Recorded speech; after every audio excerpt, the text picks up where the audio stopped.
Les trois ministres en charge de la communication de la Confédération des États du Sahel, AIS, ont dévoilé, lundi, le tout nouveau logo officiel tout annonçant une plateforme numérique révisée, qui inclut désormais une web télévision dédiée à la Confédération.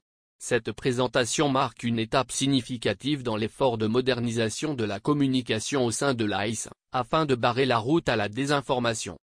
L'initiative est le fruit de plusieurs mois de concertation entre les pays membres de la Confédération, un processus amorcé lors d'une réunion stratégique qui s'est tenue à la fin du mois de décembre.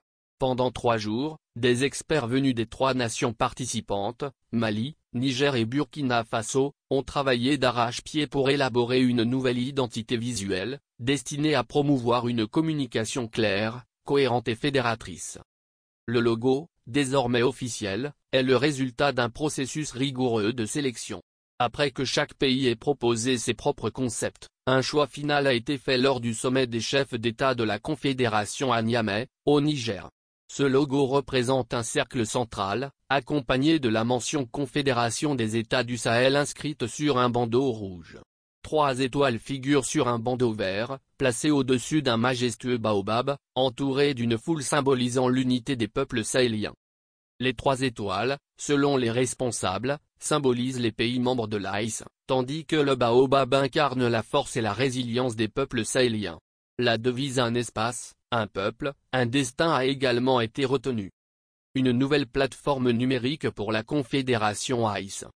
Outre la présentation du logo, les ministres ont également annoncé la mise en place d'une plateforme numérique moderne, qui inclut désormais une web télévision dédiée à l'AIS. Ce dispositif vise à offrir aux citoyens de la Confédération un accès direct à l'information, notamment sur les initiatives et projets en cours au sein de l'AIS, tout en favorisant un meilleur partage des connaissances et des bonnes pratiques entre les pays membres. Cette plateforme s'inscrit dans la volonté des chefs d'État de renforcer la communication stratégique au sein de la Confédération, un objectif clairement exprimé lors de leur dernier sommet à Niamey. La communication, selon eux, est un levier essentiel pour renforcer la sécurité et la coopération dans le domaine de la défense, ainsi que pour promouvoir une diplomatie régionale cohérente et efficace.